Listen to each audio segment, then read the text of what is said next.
BMC radio Malayalam വാർത്തകൾ നിങ്ങൾക്കായി അവതരിപ്പിക്കുന്നത് ഐമാക് കൊച്ചിൻ കലാഭവൻ. കലാവിദ്യാർത്ഥികൾക്ക് പ്രിയപ്പെട്ട ബഹ്റൈനിലെ കലാകേന്ദ്രം. കൂടുതൽ വിവരങ്ങൾക്കായി സന്ദർശിക്കൂ www.bahrainmediacity.com. നമസ്കാരം. BMC റേഡിയോ മലയാളം വാർത്തകളിലേക്ക് സ്വാഗതം. ഞാൻ ധനു കൃഷ്ണ. ഒമാൻ സുൽത്താൻ ഹൈതം ബിൻ താറിഖിന്റെ ക്ഷണം സ്വീകരിച്ച ബഹ്റൈൻ രാജാവ് ഹമദ് ബിൻ ഈസൽ ഖലീഫയുടെ ഒമാൻ സന്ദർശനത്തിന്റെ ഭാഗമായി അൽബുസ്താൻ പാലസിൽ 25 കരാറുകൾ, ധാരണാപത്രങ്ങൾ, എക്സിക്യൂട്ടീവ് പ്രോഗ്രാമുകൾ എന്നിവയിൽ ഒപ്പുവച്ചു. ഇതുവഴി വിവിധ മേഖലകളിൽ ഇരു രാജ്യങ്ങളുടെയും സഹകരണം മെച്ചപ്പെടുത്തുകയാണ് പ്രധാന ലക്ഷ്യം. കോഴിക്കോട് ജില്ലാ പ്രവാസി ഫോറം പുതിയ കമ്മിറ്റിയെ പരിചയപ്പെടുത്തുന്നതിന്റെ ഭാഗമായി ഇന്ത്യൻ എംബസിയിൽ വെച്ച് Indian ambassador Shri Vinod K Jacob, second secretary Shri Ravikumar Jain എന്നിവരുമായി കൂടിക്കാഴ്ച നടത്തി. KPF president Sudheer Thirunellath, general secretary Arun Prakash, രക്ഷാധികാരി ജമാൽ കുറ്റിക്കാട്ടിൽ, വൈസ് പ്രസിഡന്റ് അഖിൽ താമരശ്ശേരി, വനിതാ വിഭാഗം കൺവീനർ സജന ഷനൂബ്, കായിക വിഭാഗം കൺവീനർ സുധി ചാത്തോത്ത് എന്നിവർ കൂടിക്കാഴ്ചയിൽ സന്നിഹിതരായി. യോഗത്തിൽ KPF ഭാരവാഹികൾ ബഹ്റൈനിലെ ഇന്ത്യൻ പ്രവാസി സമൂഹവുമായി ബന്ധപ്പെട്ട നിരവധി വിഷയങ്ങൾ ചർച്ച ചെയ്തു. കോഴിക്കോട്ടേക്കും കൊച്ചിയിലേക്കുമുള്ള വിമാന സർവീസുകൾ നിർത്തലാക്കാനുള്ള ബഹ്റൈൻ ആസ്ഥാനമായി പ്രവർത്തിക്കുന്ന ഗൾഫ് എയറിന്റെ തീരുമാനം പുനർചിന്തനം നടത്താൻ എംബസിയുടെ ഭാഗത്തു നിന്നും ഇടപെടലുകൾ നടത്താനും പ്രശ്നം പരിഹരിക്കാനുമുള്ള അപേക്ഷ സമർപ്പിക്കുകയും ചെയ്തു. പാസ്പോർട്ട് പുതുക്കലിനുള്ള പോലീസ് വെരിഫിക്കേഷനിലെ കാലതാമസം കാരണം പ്രവാസി സമൂഹത്തിലുണ്ടാകുന്ന ആശങ്കകളും ശ്രദ്ധയിൽപ്പെടുത്തി. സംഘടന മുൻകാലങ്ങളിൽ നടത്തിയ പ്രവർത്തനങ്ങളെക്കുറിച്ചും ഇനി മുമ്പോട്ടുള്ള സംഘടനയുടെ പ്രവർത്തനങ്ങളെക്കുറിച്ചുള്ള രൂപരേഖയും ഈ അവസരത്തിൽ സമർപ്പിക്കുകയും കൂടാതെ KPFനെ കേരളത്തിൽ സൊസൈറ്റി ആക്ട് പ്രകാരം രജിസ്റ്റർ ചെയ്യാനുള്ള ജനറൽ ബോഡി തീരുമാനം അംബാസഡറുടെ ശ്രദ്ധയിൽപ്പെടുത്താൻ അവസരം ഉപയോഗപ്പെടുത്തി KPFന്റെ ശ്രമങ്ങൾക്ക് ശ്രീ വിനോദ് കെ ജേക്കബ് നന്ദി രേഖപ്പെടുത്തുകയും എംബസിയുടെ തുടർച്ചയായ പിന്തുണ പ്രതിനിധി സംഘത്തിന് ഉറപ്പ് നൽകുകയും ചെയ്തു. കോഴിക്കോട് ജില്ലാ പ്രവാസി ഫോറത്തിന്റെ പേരിൽ ബഹ്റൈനിലെ ഇന്ത്യൻ പ്രവാസികളുടെ ആശങ്കകൾ പരിഹരിക്കുന്നതിന് നൽകിയ അചഞ്ചലമായ പിന്തുണയ്ക്കും പ്രതിബദ്ധതയ്ക്കും ബഹുമാനപ്പെട്ട അംബാസഡർക്കും എംബസി ഉദ്യോഗസ്ഥർ, ഭാരവാഹികൾ ഹൃദയംഗമമായ നന്ദി അറിയിച്ചു. പ്രമേഹം ബാധിച്ച കാലുമുറിച്ച മാവേലിക്കര കുറത്തിക്കാട് സ്വദേശി പ്രസാദിന് ഉപജീവനോപാധിയായി മുച്ചക്ര വാഹനം നൽകി.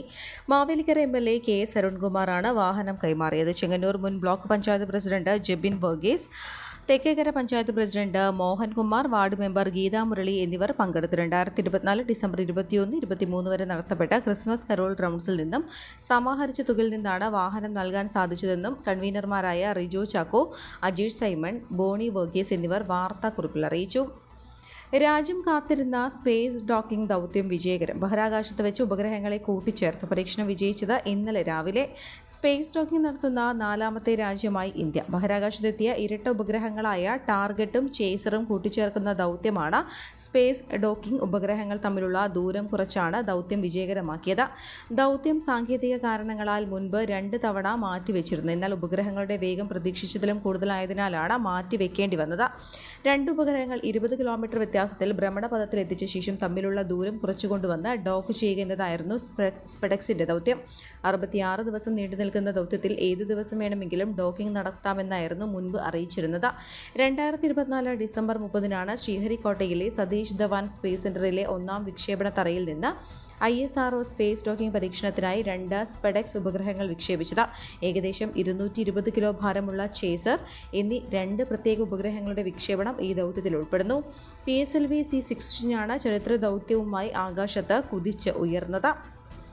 സുപ്രീം കോടതി ജഡ്ജിയായി ജസ്റ്റിസ് K വിനോദചന്ദ്രൻ സത്യപ്രതിജ്ഞ ചെയ്ത് അധികാരമേറ്റു. ചീഫ് ജസ്റ്റിസ് സഞ്ജീവ് ഖന്നയാണ് സത്യവാചകം ചൊല്ലിക്കൊടുത്തത്.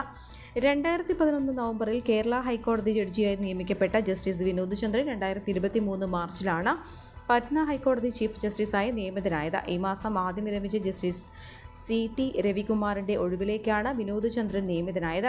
സുപ്രീം കോടതി ചീഫ് ജസ്റ്റിസ് സഞ്ജീവ് ഖന്ന അധ്യക്ഷനായ കൊളീജിയമാണ് ജസ്റ്റിസ് വിനോദചന്ദ്രനെ പരമോന്നത നീതിപീഠത്തിലേക്ക് ശുപാർശ ചെയ്തത്.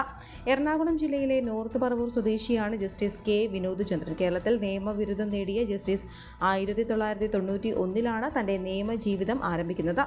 നികുതിയിലും പൊതുനിയമത്തിലും വിദഗ്ധനായ അദ്ദേഹം 2007 മുതൽ 2011 വരെ കേരള സർക്കാരിന്റെ സംസ്ഥാന സർക്കാർ പ്ലീഡറായും സേവനമനുഷ്ഠിച്ചിട്ടുണ്ട്. കലാമണ്ഡലത്തിലെ നിയമനം സൗഭാഗ്യമായി കണക്കാക്കുന്നുവെന്ന് RLV രാമകൃഷ്ണൻ. എല്ലാവരോടും സ്നേഹവും കടപ്പാടുമുണ്ടെന്നും മണിച്ചേട്ടനില്ല എന്ന ദുഃഖം മാത്രമാണെന്നും അദ്ദേഹം പ്രതികരിച്ചു. ജീവിതത്തിൽ നേരിട്ട പ്രതിസന്ധികളെ മുന്നോട്ടുള്ള ചവിട്ടുപടിയായി കാണുന്നുവെന്നും ചേട്ടൻ പഠിപ്പിച്ചു.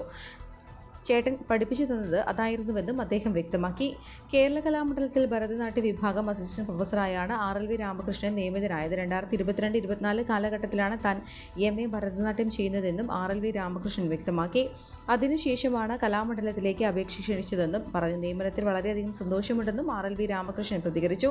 നൃത്തവിഭാഗത്തിൽ കലാമണ്ഡലം ആരംഭിക്കുന്ന സമയത്ത് AR ഭാസ്കർ, രാജരത്ന മാസ്റ്റർ എന്നിവരായിരുന്നു കാലങ്ങൾക്ക് മുൻപ് ഇവിടെ അധ്യാപകരായി ഉണ്ടായിരുന്നത്. അവർക്ക് ശേഷം നൃത്തവിഭാഗത്തിൽ അധ്യാപകനായി ജോലി ലഭിക്കുക എന്നത് അങ്ങേയറ്റത്തെ സൗഭാഗ്യമായി കണക്കാക്കുന്നു. സർക്കാർ സാംസ്കാരിക വകുപ്പ്, കേരള കലാമണ്ഡലത്തിലെ ഭരണസമിതി അംഗങ്ങൾ, ഗുരുക്കന്മാർ തുടങ്ങിയ എല്ലാവർക്കും അദ്ദേഹം നന്ദി അറിയിച്ചു.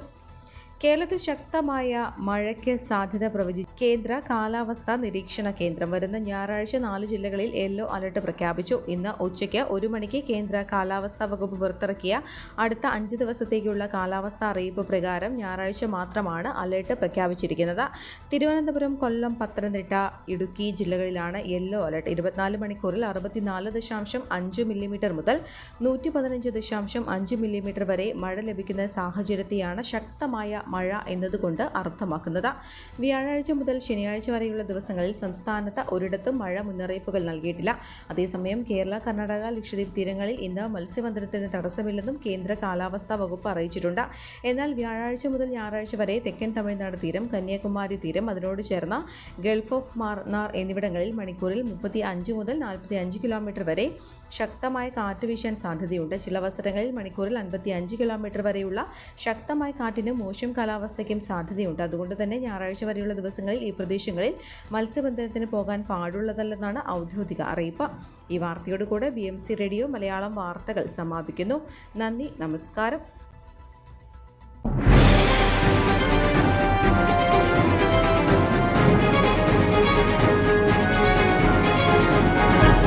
BMC റേഡിയോ മലയാളം വാർത്തകൾ നിങ്ങൾക്കായി അവതരിപ്പിക്കുന്നത് IMAC കൊച്ചിൻ കലാഭവൻ. കലാവിദ്യാർത്ഥികൾക്ക് പ്രിയപ്പെട്ട ബഹ്റൈനിലെ കലാകേന്ദ്രം. കൂടുതൽ വിവരങ്ങൾക്കായി സന്ദർശിക്കൂ www.bahrainmediacity.com.